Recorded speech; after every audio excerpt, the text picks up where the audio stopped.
straight ahead on CCX News. Primary elections. We'll have the results from local races. Plus, high school students train for a career in medicine. Part 2 of our workforce series, Filling the Gap. And a mayor with a green thumb and much more. We go off the clock with New Hope's Kathi Hemken. CCX News starts right now.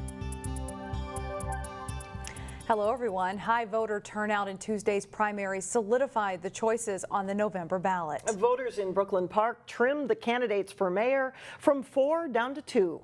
In Brooklyn Park's mayoral race, incumbent Jeffrey Lundy and challenger Hollis Winston will face off in the general election. Both candidates are pleased at winning the primary and are looking forward to Election Day.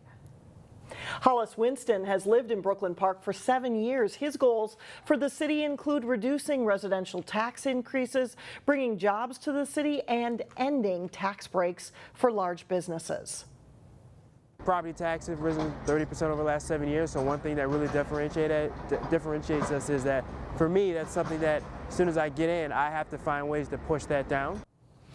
Meanwhile, incumbent Jeffrey Lundy wants to build on the work he's done for the past 2 terms. He says going forward, he'll be talking to voters about his plans for the future, including light rail development and making the city affordable to live in. We're going to continue the message of talking to everyone. That's how we're going to campaign. We're still talking about public safety. We're talking about development. I think we're really starting to talk about some livability issues as far as affordability, making sure houses are out there for everyone. The general election is on November 6th. And now to local races for state representative. In District 34A, which covers Rogers, Dayton, and Maple Grove, Republican Kristen Robbins defeated Brad Ganser to face Democrat Dan Salone in the general election. Salone ran unopposed in the primary. And the race to replace Deborah Hillstrom in District 40B, covering Brooklyn Center and part of Brooklyn Park, saw DFL's Samantha Vang best 2 candidates to face Republican Robert Marvin, who also ran unopposed in the primary. For full election results in the Northwest Metro, you can go to the elections section on our website. There you will find candidate statements, on-demand candidate forums, and more, all on ccxmedia.org. Elections wouldn't happen, of course, without thousands of volunteer election judges. Meredith Hackler introduces us to one judge that's been serving in the Robbinsdale community since 1972. The names on the ballots have changed. Registration has become more high-tech, but one election judge in Robbinsdale has stayed the same. Just try to be helpful and be kind to your neighbors. Mark Patterson says that helping his neighbors is a big part of why he's continued to volunteer year after year, but he started for a different reason. Well, at that time, there was a Vietnam War going on, and a lot of my friends were coming back dead or else disabled, and they said, well, I think we maybe have to get involved with politics, something that I really dreaded. Since then, the neighborhoods have changed. The whole neighborhood's transitioning from old people to young people with kids. Patterson remains passionate about serving his community, and he encourages anyone interested in becoming an election judge to try it out. Go for it and go for the training first of all and see if you even like it. In Robbinsdale, Meredith Hackler, CCX News. Patterson plans to volunteer as an election judge for the general election in November as well. Applications are currently being accepted to replace a New Hope City Council member who's resigning.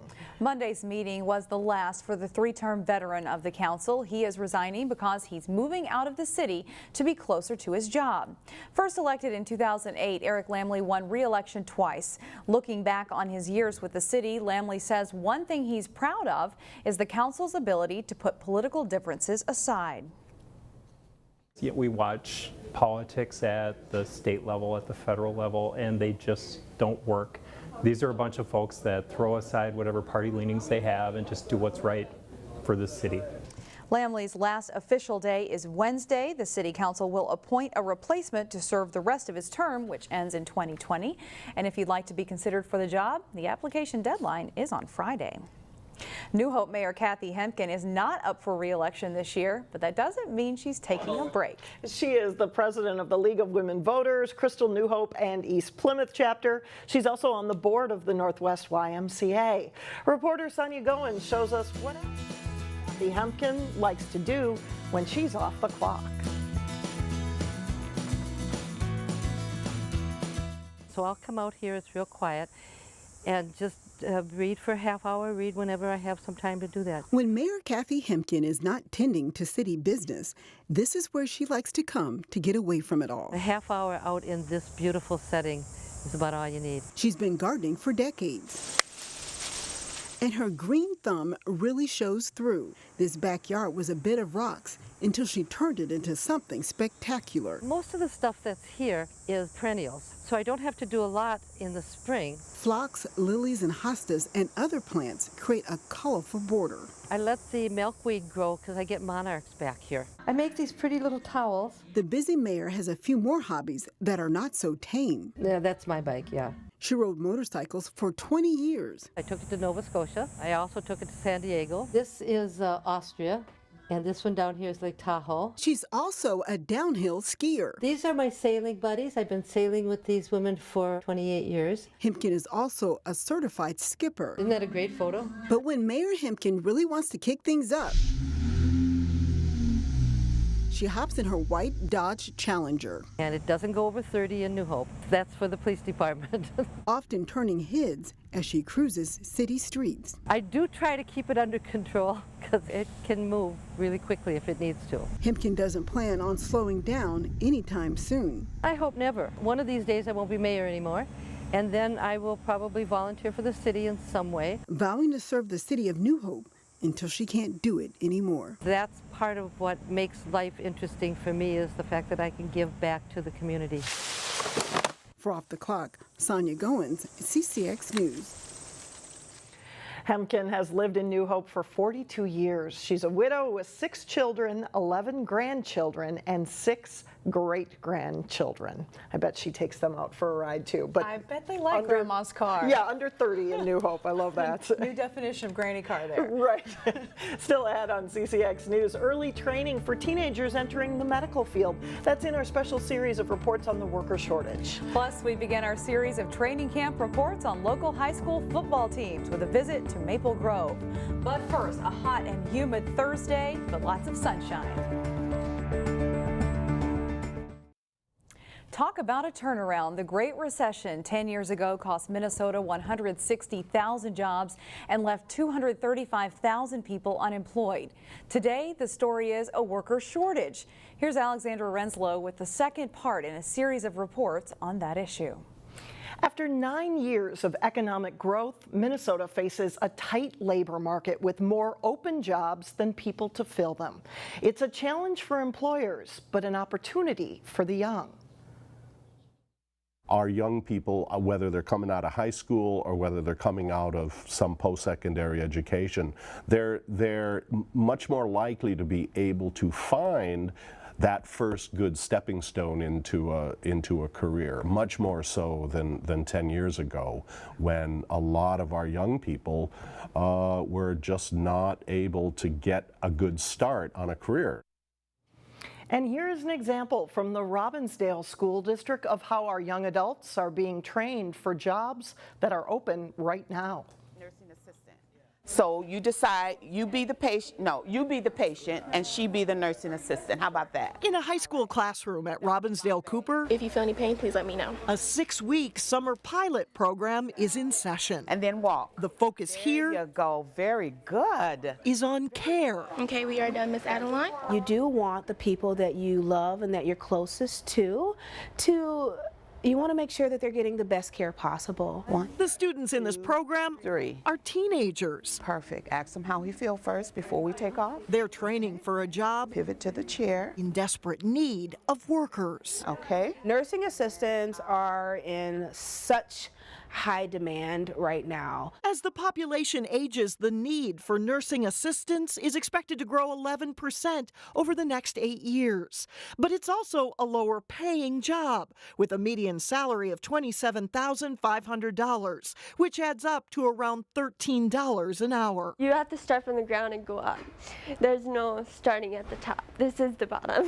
So I'm very excited to be in this program. I'm very excited to start my career from this. Knock on the door, introduce yourself. For the teenagers in this program, once you help them get up, you have to say, are you okay? Working as a certified nursing assistant or a home health aide, Raise the bed. can be a great stepping stone to a career in medicine. Correct. All right. Now let me see you start your skill. Haley Engebretson of Crystal plans to work as a CNA while she goes to college for a bachelor's in nursing. Leave the resident in a safe. 19-year-old Doratu Ahmed knows she will be a better doctor if she understands what nursing assistants do to help patients with daily living. Emotionally, you've went through most things that post doctors will not see, so you have huge sympathy for your nurses and your CNA. You will look at it very differently, so I think that is so important. We are actually developing healthcare workers that are compassionate, empathetic, and actually educated in their skill and their craft to be able to care for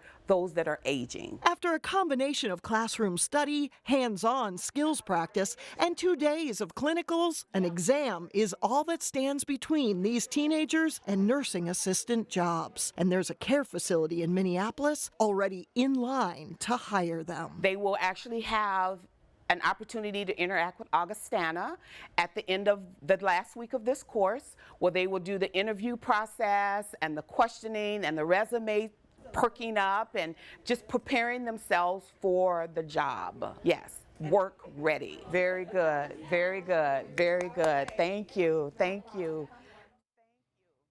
And coming up on Thursday, we will take a look at the worker shortage in the construction trades industry and how getting teenagers into the right track early could make a big difference. Shannon? Thank you, Alex. Up next, donuts on a stick. If we say that, it must be state fair season. That story's coming up. But first, we catch up with two busy Armstrong athletes in our What I Did This Summer series. John Jacobson has sports up next. I'm John Jacobson with sports. The high school football season starts with games on the evening of August 30th. Starting today, we preview all of the local prep teams. And we begin with the Maple Grove Crimson. With the Maple Grove Miracle season now behind them, the 2018 Crimson look forward to a new year with a mostly new group. Just 6 starters total are back, a less experienced team than head coach Matt Lombardi has had most seasons. Well, I think last year we had more kids play both ways than we've ever had, I think, and so there was about 4 or 5 seniors that last year that played 2 roles for us, and so I think they obviously did a great job for us, got us to the semifinals. But this group, they're fired up, and I've been excited about their enthusiasm. I've been practicing and training with these juniors, and they're working hard, and they're going to make a difference. I know they will, and they're big, and they go hard in the weight room. So I'm excited for this year, and I can't wait for our first game. Maple Grove's offense will center on senior running back Evan Hull. The explosive back rushed for over 2,000 yards last season and is primed for another big year. It's all I'm looking forward to, actually. You know, the summer's all been football, football, football, and, you know, it's all building up to, you know, the season, the start of the first game, that first moment, you know, when the pads start popping. So I'm excited. I'm really excited. Besides Hull, the only offensive starters back are lineman Alex Carlson and Joel Johnson, and fullback Tanner Skansen. Strong-arm sophomore Nate Elms takes over at quarterback and could help provide a more balanced offensive attack. On defense, Ben Bristol is back on the defensive line, while Gavin Pelto is returning at strong safety. Coach Lombardi hopes a young defense can come around quickly. When you're young on defense, you hope they're flying around and playing confidently, and that's a side of the ball where your mistakes seem like they're much more catastrophic than it does on the offense. And so I think if you get the defense in the right mental frame coming in, I think that's probably our first priority.